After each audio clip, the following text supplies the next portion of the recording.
BBC-მ ქართული ოცნების სარჩელს პასუხი გასცა. საჩივრის საპასუხოდ BBC-ში აცხადებენ, რომ მოსარჩელის კითხვებს უკვე უპასუხეს და საკუთარ საგამოძიებო მასალას მხარს უჭერენ. საქმე ეხება 1 დეკემბერს გამოქვეყნებულ მასალას, რომელშიც აღნიშნულია, რომ თბილისში ანტისამთავრობო აქციების დასაშლელად შესაძლოა გამოყენებული ყოფილიყო პირველი მსოფლიო ომის დროინდელი ქიმიური ნივთიერება. BBC-ს წარმომადგენლის განცხადებით, თბილისში გამართული საპროტესტო აქციების შესახებ მათ მიერ მომზადებული ჟურნალისტური გამოძიება სარედაქციო სტანდარტებს ჯეროვნად აკმაყოფილებს.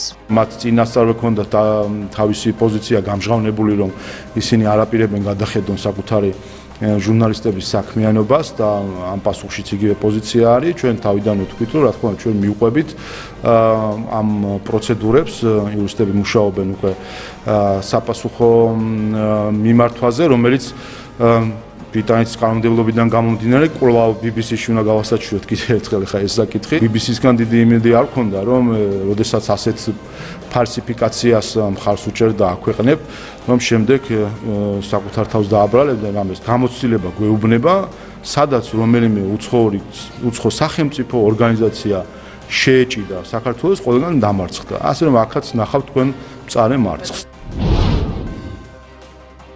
საქართველოში ევროკავშირის წარმომადგენლობა ელჩის პაվել ჰერჩინსკის საქართველოს საგარეო საქმეთა მინისტრის პირველ მოადგილესთან გიორგი ზურაბიშვილთან შეხვედრის შესახებ ინფორმაციას ავრცელებს. ინფორმაციაში აღნიშნულია, რომ შეხვედრის მიზანი იყო გრანტების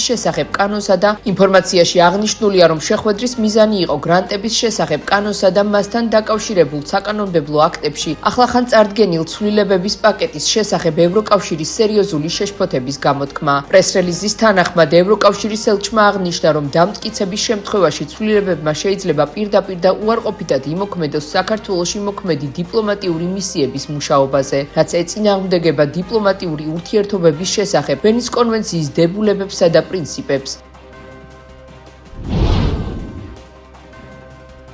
2026-2027 წლის სასწავლო წელს ივანე ჯავახიშვილის სახელობის სახელმწიფო უნივერსიტეტში არსებულ პროგრამებზე ჯამურად მისაღებ სტუდენტთა ოდენობა 6650-ით განისაზღვრა. საქართველოს ტექნიკური უნივერსიტეტის პროგრამებზე მომდევნო სასწავლო წელს 3880 მისაღები ადგილი იქნება გათვალისწინებული, ხოლო ილიას უნივერსიტეტს სასწავლებელში არსებულ პროგრამებზე ჯამურად 300 სტუდენტის მიღების შესაძლებლობა ექნება.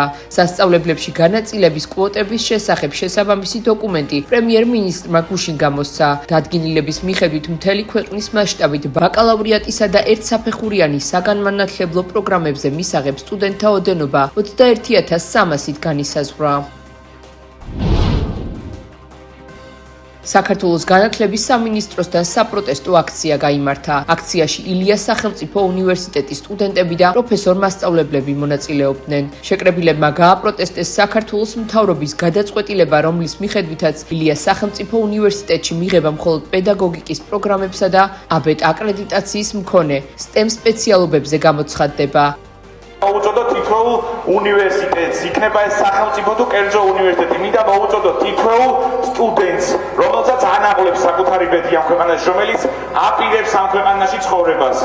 ახლა არის დრო გარეთ დადგეს ის ხალხი, რომელიც მათ შორის რუსული კანონის წინააღმდეგ 100.000-ობით ქუჩაში იდგა. ვინმეს არ ეგონოს, რომ ვიღაც გივი მიქანაძის გადაწყვეტილება იყო ეს და მან მოიფიქრა და ეს მისი ინიციატივა. არა, კობახიძე და ეს ეგრეთ წოდებული ხელისუფლება ცდილობს ჩაახშოს თავისუფალი. ეს საფრთხეა ქართული სახელმწიფოებრიობისთვის, რადგან სახელმწიფო დგას განათლების სისტემაზე. დანარჩენი სისტემები მნიშვნელოვანია, მაგრამ უმნიშვნელოვანესი არის განათლების სისტემა. ეს არის ქართული სახელმწიფოს ნგრევის პერიოდი სამწუხაროდ. რაც გუშინ გავიგე, მე ვიცოდი რომ ეს ასე იქნებოდა, ეს მორიგი რაუნდი იყო. ილიაუნის სრული ლიკვიდაცია ასე ჩავთვალოთ, იმიტომ რომ ის იმ სახით ვეღარ იარსებებს, მაგრამ ეს არ შეიძლება საზოგადოება მიიღოს და აკადემიურმა საზოგადოებამ გუშინ ეს გააპროტესტა როგორც პროფესორამ ასევე სტუდენტებმა. ხელისუფლებას მინდა მივმართო, ნუ გვაწვალებთ, ნუ გვამთხოვთ შედმეთ შრომას, ნუ გამოვყავართ აუდიტორიებიდან და სამეცნიერო ლაბორატორიებიდან. უმჯობესია წაიღოთ ეს თქვენი კვაზი რეფორმა უკან, რადგან ის არის ანტიკონსტიტუციური.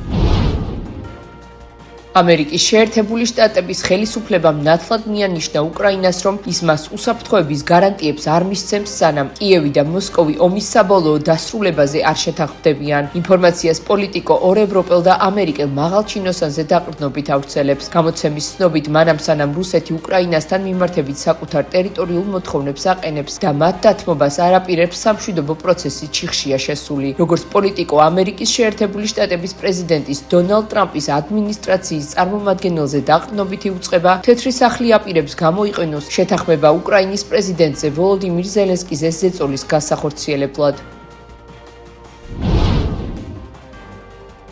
უკრაინის სახელმწიფომ რუსეთის პორტებიდან ნავთობისა და ნავთობპროდუქტების საერთაშორისო სანქციებისთვის გვერდისავლით ტრანსპორტირებისთვის სანქციები დაუწესა 90-ზე მეტ გემს. უკრაინის პრეზიდენტის ოფისის მიერ დღეს გავრცელებული ინფორმაციით პრეზიდენტმა ვოლოდიმირ ზელენსკიმ შესაბამისი ბრძანების ხელმოწერით აამოქმედა ეროვნული უსაფრთხოებისა და თავდაცვის საბჭოს გადაწყვეტილება რუსეთის ჩრდილოვანი ფლოტის 91 გემისთვის სანქციების დაწესების შესახებ. სანქციები მოიცავს ისეთ ზომებს, როგორიცაა უკრაინის წყლებში შესვლისა და სავაჭრო ოპერაციების აკრძალვა. კიევის თანახმად რუსეთმა ევროკავშირის დიდი შვიდეულისა და სხვა ქვეყნების მიერ დაწესებული სანქციებისთვის გვერდისავლით ეს გემები გამოიყენა ნოვოროსიისკის, უსტ-ლუგისა და პრიმორსკის პორტებიდან სხვა ქვეყნებში ნავთობისა და ნავთობპროდუქტების ტრანსპორტირებისთვის, რასაც სადასტურებს შავ, წითელ და ბალტიის ზღვებში ჩატარებული მონიტორინგის შედეგები.